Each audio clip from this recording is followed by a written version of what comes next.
Little feet, the good life. Little feet, happy feet, pattering here and there. Here they come, there they go, never lingering long anywhere. Have you ever stopped to wonder and appreciate the beauty and blessing of children?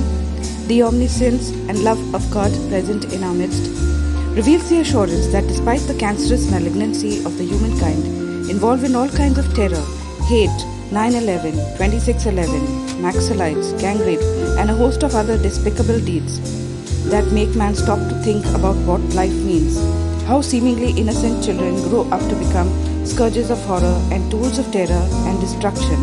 What happens from the time between the womb and the tomb? Where did things go wrong? Why does it have to be this way? What makes some men Einsteins and other Frankensteins? Are we responsible in part or in whole for this metamorphosis? This change from where a green worm becomes a beautiful butterfly, bringing color and hope and joy into an otherwise dull and drab existence? One can only think about whether, like a prisoner in a cell staring out the tiny window grate, can choose either to look down upon the brown dry earth or lift up his gaze to the skies above. The first bring nothingness and depression, reminding one of the final resting place, dust to dust, ashes to ashes. The second leads one to the freedom of the skies. At night, the backdrop darkens to a deep blue velvet interspersed with diamonds, the twinkling stars. It brings in a juxtaposition of opposites, the vastness of the universe and our own insignificant selves. Grains of sand upon the seashore of life. During the day, bright blue skies with wispy clouds offer a change from the night. A tiny garret or window into space. That small opening remains what it is. It is the way a person staring out sees on one hand the positives and its many promises and follows them, or the negative leading to nothingness. It is our choice to choose. What will you choose? Thus, when we see a child born into our homes or the homes of others, it is a reminder that God has not given up on mankind. She comes to earth, angels to brighten up our otherwise dull existence, rays of sunshine to brighten up our homes and hearts.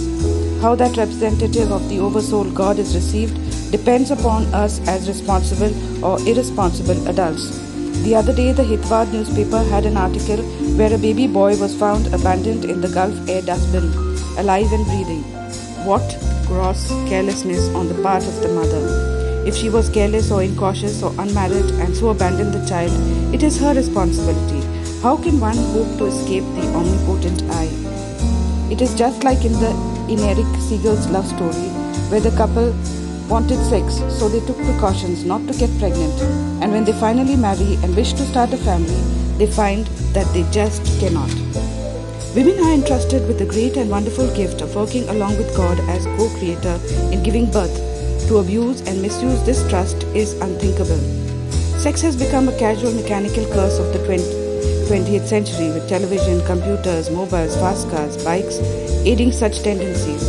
It becomes the greater responsibility of parents, who must provide these facilities with caution and constant monitoring to prevent these invading forces from destroying our children. Are we vigilant to fight the invasion of evil, gradually corroding our culture, values and family ties? Or are we mere spectators who finally are wiped out? Would we fight the good fight and emerge winners in the end? Will we give birth to and nurture our little feet till they become complete and competent adults, ready to face whatever challenges come their way, be it from the competitive world, the evil influences, or just life itself? So let us parents pledge to be the guiding light, the protective cover, the advance guard, the promoters of peace, justice and brotherhood. Teaching, loving, caring gardeners to our tender little feet, so that once big and strong and exquisite as a teak tree, we will be the proud caretakers basking in the shade of our success. I would like to end with a quote from T.S. Eliot. It is in fact a part of the function of education to help us to escape not from our own time, for we are bound by that, but from the intellectual and emotional limitations of our time. Thank you. Please like, share and subscribe. You are my motivation. Stay safe, stay focused. Love you. Take care.